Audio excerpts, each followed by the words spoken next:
네, 이번 주 FMC 빅 이벤트입니다. 앞서서 또 이야기 들은 대로 브리핑에서처럼 개별적인 이슈 있는 쪽만 움직였고요. 전체적인 시장 분위기 여전히 거래대금 한산합니다.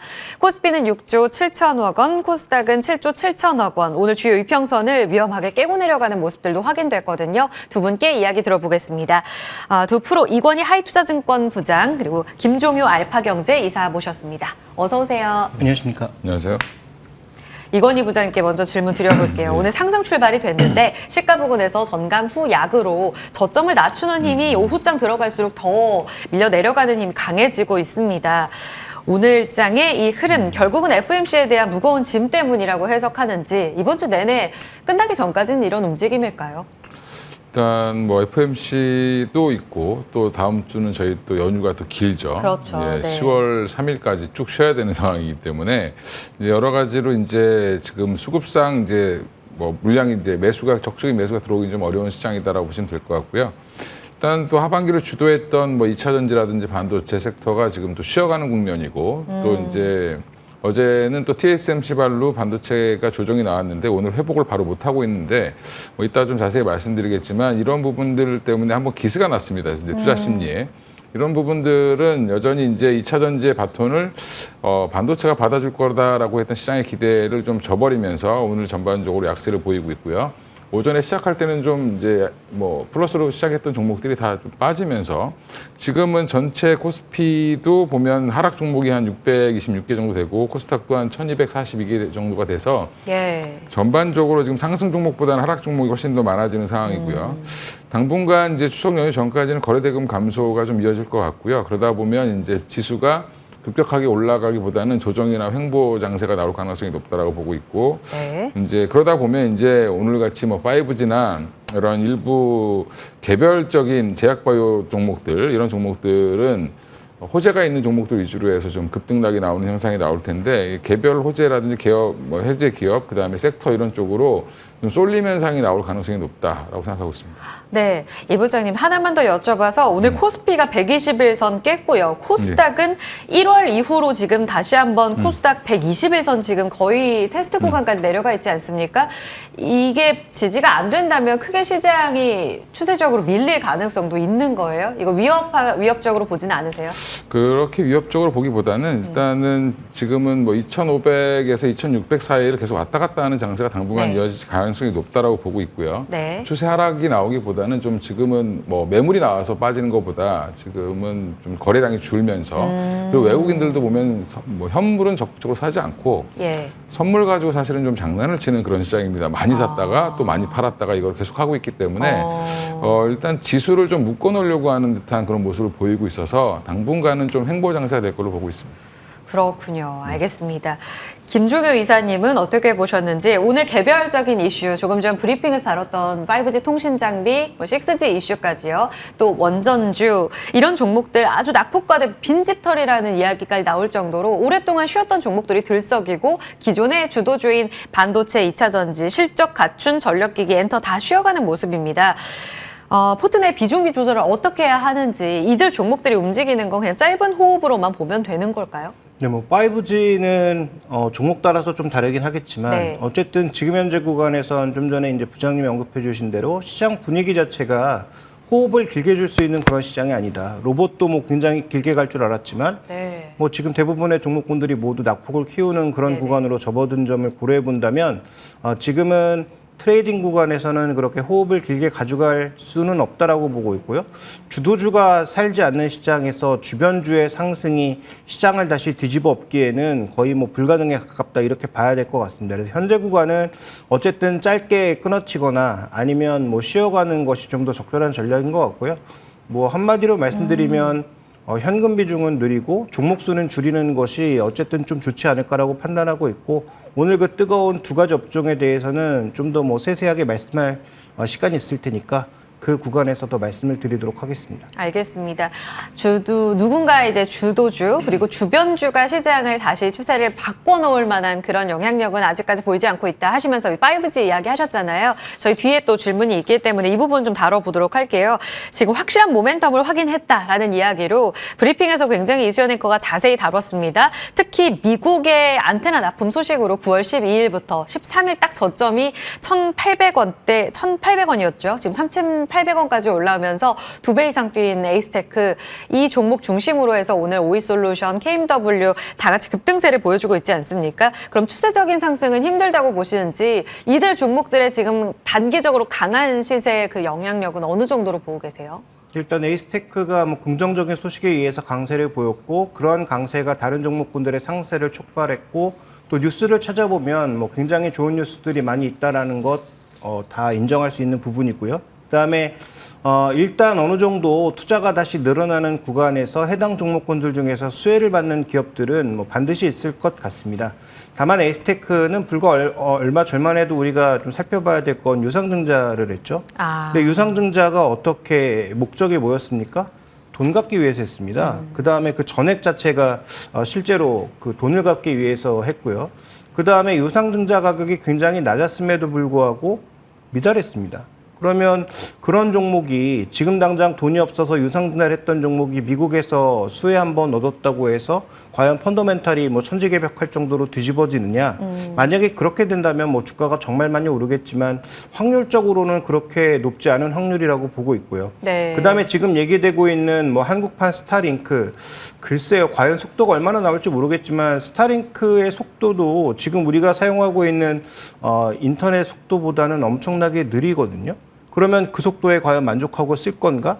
그거를 만약에 정말로 우리가 뭐 그 자율주행을 위해서 쓴다면 자율주행에 지금 4G나 5G 정도의 속도로도 감당이 안 된다는 얘기가 나오고 있는데 위성통신 정도의 속도로 감당할 수 있다? 는 것도 제가 보기에는 조금 어불성설에 가깝다라고 봐야 될 것 같습니다. 그래서 실제로 여기에서 어디에서 이제 수혜가 나올 거냐라고 본다면 저는 5G 장비 쪽에서는 크게 보면 두 가지라고 보는데 네. 네이버와 KT가 함께 추진하고 있는 소위 로컬 5G와 관련된 장비를 대거 공급하고 있는 지금 HFR 정도가 정말로 네이버의 로컬 5G가 넓어지는 구간이라면 수혜를 좀 받을 수 있을 것 같고요. 그다음에 또 하나 살펴봐야 될 것은 이제 서버 간 통신이 굉장히 중요해지거든요.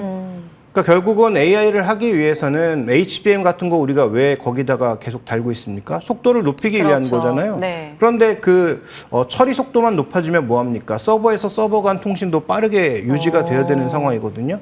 그에 또 기여할 수 있는 게 뭐 광 트랜시버이기 때문에 오이솔루션 같은 종목군들도 만약에 정말 그런 것들이 확대되는 분위기라면 아마 조금 주목해 봐야 될 것 같고 삼성전자가 제가 아는 한도 내에서는 여전히 5G 장비 수출에 대해서 진심인데 그러면 삼성전자를 쫓아갈 수 있는 종목군들을 굳이 따져보자면 에이스테크도 그 안에 들어가고 KMW라든지 좀 전에 말씀드렸던 HFR이라든지 이런 종목군들이 다 포함된다라는 거죠. 그래서 그런 종목군들을 큰 그림에서 봤을 때는 어느 정도 우리가 삼성전자의 투자가 늘어나고 각 회사들의 투자가 늘어났을 때 어느 정도 방향성을 볼 수 있지만 오늘의 뉴스만으로 이들이 뭐 단기간에 올라가는 것 말고 추세적으로 올라갈 수 있다라고 보는 것은 조금 이르지 않나 이렇게 판단하고 있습니다.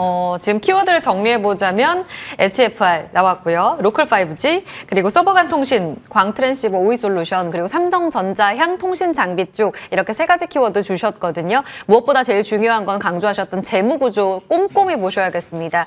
오늘 하나증권의 리포트 앞서 브리핑에서도 나왔는데 6G 키워드도 나오지 않았습니까? 이건희 부장님은 어떻게 보세요? 6G가 또 하나의 키워드가 될 거라고 보시는지 조금 전 옥석 가리기 전략 주셨는데 여기에 덧붙일 말씀 있으세요? 일단 뭐 5G도 사실은 기대를 굉장히 많이 했는데 코로나 때문에 사실은 뭐 거의 죽었죠. 예. 근데 이제 어떻게 보면 미국에서 인프라 투자가 조금씩 나오고 있다라는 신호가 좀 나오고 있고 최근에 또 이제 네옴시티 관련돼서 뭐 건설주니 뭐 여러 종목들이 언급이 되지만 제가 볼 때는 오히려 네이버를 비롯해서 오히려 IT 쪽이 더 수혜를 많이 볼 거다라고 생각하고 있습니다. 사우디와 중국과의 관계가 워낙 지금 좋기 때문에 웬만한 건설 관련된 그냥 아무나 할 수 있는 것들은 중국 쪽에 다 줄 것 같고요. 우리 수주 기회가 크지 않을 것 같다. 크지 않을 것 같고 반면에 이제 오히려 우리만 할 수 있는 것들은 더 이제 밀어주는 그런 현상이 나올 텐데 그런 부분을 보면 지금의 5G 관련된 장비주들은 미국발로 이제 실적을 좀 회복시키고 또 네옴시티발로 또 한번 모멘텀을 받을 수 있을 거라고 생각하는데 이게 뭐 5G니 6G니보다 중요한 거는 이제 얼마나 깔리느냐가 더 중요한 거죠. 5G가 깔리든 6G가 깔리든 아니면 그 안에 보면 뭐 그 여러 가지 이제 또 요즘에 6G 관련돼서 기술도 나오고 있고 한데 뭐 오픈랜 관련된 기술도 여전히 좀 주목을 받고 있는 상황인데 이런 부분들은 여전히 조금 더 기대를 해보긴 하지만 이제 지금 제일 중요한 건 주가가 싸기 때문에 너무 가볍게 올라올 수 있다라는 거죠. 이제 그래서 뭐 에이스테크가 뭐 사실은 일주일 만에 2배가 올라갔는데 이런 부분들은 오히려 지금 워낙 다 중소형주들 중에서 그동안 좀 잘 나갔던 종목들이 보면 거의 바닥에서 2배, 3배 올랐습니다. 예, 그런 종목들이 워낙 많다 보니까 지금 저렇게 바닥에서 올라오는 종목들이 귀하다 보니 이쪽으로 좀 더 쏠리는 모습이 좀 보인다라고 생각하시면 될 것 같고요.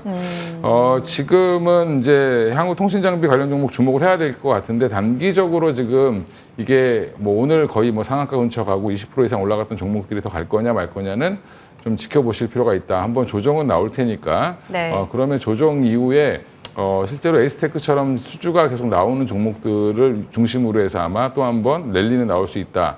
근데 이제 중요한 거는 다시 한번 반도체라든지 뭐 2차 전지라든지 이쪽으로 매기가 쏠리면 또 한 번 더 죽을 수도 있다. 그러니까 수급은 약간 왔다 갔다 하기 때문에 그래서 지금 통신장비 쪽은 지금 어떻게 보면 워낙 호재가 없는 시장에서 호재가 나왔기 때문에 그쪽으로 좀 자금이 좀 몰리고 있는 중이다라고 생각하시면 조금 이해가 되실 것 같고요. 중장기적으로는 당연히 좋아져야 될 거로 보고 있는데 지금은 좀 격하게 반응을 하는 것 같습니다. 그럴 만도, 그렇죠. 네. 지금 반도체 쉬고 2차 전지 쉬고 하는 상황이니까요. 바닥권에서 올라온 상황에서 지금 호재를 누구보다 반갑게 맞이하고는 있는데 다시 주도주가 온다면 글쎄라는 말씀을 하셔서 그럼 반도체가 다시 또 주도주의 위력을 차지할 수 있는가에 대해서도 저희 이 시간 어제 오늘 좀 다뤄보고 있거든요. 반도체 질문 이건희 부장께 하나 더 드려볼게요. 지금 어제 TSMC 발 악재, 물론 비메모리랑 메모리 달라라고 보시는 시각도 많습니다. 간밤에는 마이크론 테크놀로지에 대한 도이치뱅크의 호재도 있었잖아요. 호평도. 이렇게 봤을 때 오늘이 계속 기회인지 삼성전자 오늘 다시 7만 원 깨고 내려가지 않습니까? 결국은 FOMC 이후의 반도체도 다시 봐야 돼요. 또 보셔야 될 것 같고요. 어제 TSMC발 악재는 시장이 잘못 해석한 게 맞다라고 저는 생각을 하고 있는데 네. 일단 TSMC가 왜 그럼 장비 발주를 미뤘냐? 물론 이제 생각보다 AI 반도체를 제외하고 나머지는 안 좋다라고 얘기를 했고 또 하나의 원인은 뭐냐면 미국의 애리조나에 지금 TSMC가 공장을 짓고 있죠. 근데 이제 문제는 그 대만 기술자들이 가서 설치를 해야 되는데 미국에서는 미국인들을 고용하라라고 얘기를 했는데 문제는 미국인들이 고용을 해도 기술이 없습니다. 그래서 이제 숙련된 노동자가 없어서 이게 자꾸 딜레이되고 있는 상황이다라고 지금 보고 있고요. 오히려 그럼 TSMC가 이렇게 애리조나 공장 지연에 따른 것들이 때문에 장비 발주를 미뤘는데 그러면 이게 사실은 경쟁사라고 볼 수 있는 삼성전자 입장에서는 호재겠죠, 오히려. 그래서 저는 이게 국내 삼성전자나 SK하이닉스에게는 오히려 호재로 작용해야 되는데 오히려 악재로 좀 작용했다라는 부분이 좀 이상하다라고 생각하고 있고요. 이제 지금 뭐 D램과 뭐 이제 그 한마디로 파운더리랑 메모리 시장 관련돼서 지금 어떻게 이걸 같이 보냐라고 또 얘기하시는 분들도 있는데 사실은 뭐 파운드리가 안 좋으면 메모리도 당연히 안 좋을 수 있습니다. 그런 부분들은 맞다라고 보고 있는데 중요한 거는 지금 우리가 올렸던 주식 이제 삼성전자라든지 SK하이닉스 뭐 장비주들이 올라왔던 이유는 HBM 때문에 올라왔지 사실은 네. 뭐 메모리의 업황 회복도 기대를 하긴 했지만 그거는 확인하려고 하는 시도가 계속 있었기 때문에 뭐 올해 4분기가 될지 내년 1분기가 될지 모르겠지만 일단 업황 회복은 된다라고 지금 보고 있는 상황이기 때문에 저는 어제 그거는 뭐 사실은 좀 조정받을 국면에서 좀 핑계결에 좀 악재가. 빠졌다. 네네. 그럼 미국도 만약에 뭐 필라델피아 반도체 지수가 3% 이상 빠졌는데 진짜 악재였으면 어제도 또 빠졌어야죠, 사실은. 근데 어제 오히려 올랐습니다. 웬만한 종목들이. 그러면 이거는 사실은 악재라기보다는 단기 핑계성이라고 보시는 게 맞을 것 같다라고 보고 있습니다. 알겠습니다. 그럼 기회로 볼 수도 있다는 말씀이신 거죠? 알겠습니다. 반도체, 이 부분도 하나 더 짚고 넘어가 볼게요. 국내 대표 반도체 지수 ETF 상품이 지금 17년 동안 삼성전자를 담지 않고 있어서 안고 없는 찐빵이다. 이렇게도 이야기를 했는데 지금 삼성전자, 오히려 TSMC 악재라면 파운드리 쪽으로는 점유율을 늘릴 수 있는 기회라고도 말씀을 하셨잖아요. 메모리 좋아지고 비메모리 쪽으로도 이런 해석이 가능한데 그런 가운데 패시브 자금까지 더 좋게 볼 수 있는 재료인가요? 일단 뭐 없던 게 들어오면 더 좋아지는 재료라고 보시면 되죠. 근데 왜 그러면 그동안 안 넣었을까? 삼성전자 네. 시총이 너무 크니까 안 넣었다라고 보시면 될 것 같은데 삼성전자의 변동성도 그렇게 크지 않고 그러다 보니까 이제 제외시켰다가 지금은 이제 예. 오히려 어떻게 보면 삼성전자가 가격이 그만큼 네. 매력적이다라고 생각을 하고 편입을 했다라고 생각하는 게 맞을 것 같습니다. 매력적인 구간이다. 7만 원 아래 오늘 좀 흔들리네요. 참고해 보시고요. 특징주 가겠습니다. 두산 에너빌리티 오전부터 아주 시끌시끌했었죠. 브리핑에서도 다뤘는데 한수원의 승소 이야기 오늘 장중 내내 아마 TV로 너무 많이 보셨을 거예요. 가장 중요한 IP에 대한 이런 판단은 없었지만 일단은 한수원의 손을 들었다. 다만 오늘 또 윗꼬리가 달리네요. 어떤 해석 필요할까요? 네, 그 두산 에너빌리티도 그렇고 뭐 삼성전자도 저는 뭐 큰 그림에서 마찬가지라고 보고 있는데요. 지금 어떻게 보면 세계의 큰 트렌드가 뭐냐를 먼저 우리가 한번 생각해 볼 필요가 있는 거죠. 지금 결국 탈세계화 아닙니까? 각자 도생해보자라는 게 결국 트렌드라는 거죠. 그러면 각자 도생하려면 가장 먼저 뭘 해야 되느냐. 미국과 중국이 싸우긴 하지만 당장 뭘 해볼 수는 없죠. 왜냐하면 아이폰 하나만 생각해 보더라도 그거 잘라내려면 애플 시총 20% 날릴 자신이 있느냐? 그거 쉽지 않죠. 네. 그다음에 뭐 지금 중국 입장에서도 아무리 뭐 미국이 믿고 애플을 쫓아내고 싶어도 고용 그렇게 날리면서까지 할 수 있느냐? 쉽지 않죠. 그러니까 그런 관점에서 봤을 때는 각국의 공장을 더 만들어야 되고 공급망을 새로 짜야 되는 겁니다. 그러니까 투자가 늘어날 수밖에 없는 거거든요. 그러니까 삼성전자도 앞으로 공장이 계속 늘어날 수밖에 없다라고 판단하고 있고 그래서 그와 관련된 인프라 종목군들이 여전히 강한 거고 그다음에 에너지판도 새로 짜면서 에너지 인프라도 계속 늘어날 수밖에 없는 겁니다. 그래서 네. 각각의 이슈 하나하나에 너무 맞춰서 우크라이나 재건에 뭐가 들어가니까 주가 올라간다라고 하는 것은 제가 보기에 트레이딩 하시는 분들에게는 굉장히 좋은 재료일 수 있는데 긴 관점으로 뭔가 투자를 하시는다는 입장에서 접근해 보면 다 부질없는 이슈다. 그게 얼마나 나올지 알 수 없고 금액이 얼마인지 알 수 있습니까? 전쟁 언제 끝나는지 알 수 있나요? 다 불가능한 이슈라는 거죠. 그러니까 그런 건 단기 트레이딩 하시는 분들에게 다 맡겨두고 큰 그림에서 봤을 때 두산 에너빌리티 핵심은 뭐냐? 원전만 하는 기업 아니잖아요.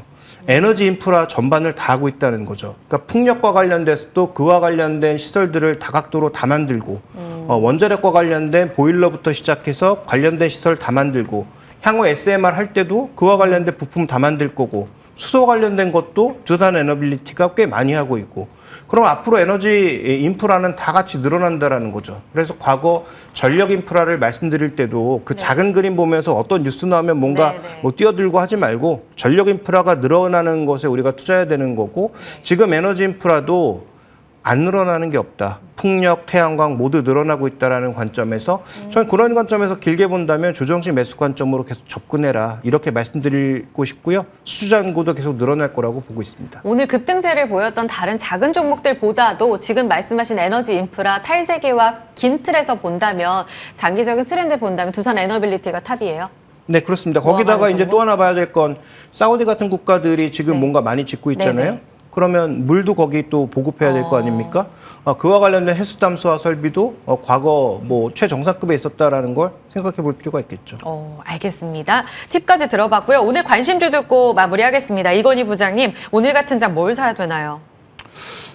일단 오늘 같은 장은 바닥에서 올라오는 종목을 좀 찾으시는 게 바닥권 어떤 좋지 종목인가요? 않을까. 그래서 뭐 저는 이제 AP 위성을 갖고 나왔는데 오늘 여러 가지로 지금 보면 뭐 식스지니부터 뭐 저궤도 위성통신을 뭐 스타링크랑 한다 그래서 일부 종목들이 올라가고 있는데 사실상 가장 핵심은 위성이죠. 위성 기술인데 오히려 AP 위성 최근에 보면 바닥에서 조금 탈출하는 시도를 보이고 있고 윗꼬리를 많이 달고 있긴 하지만 추세적으로는 좋아지고 있는 모습입니다.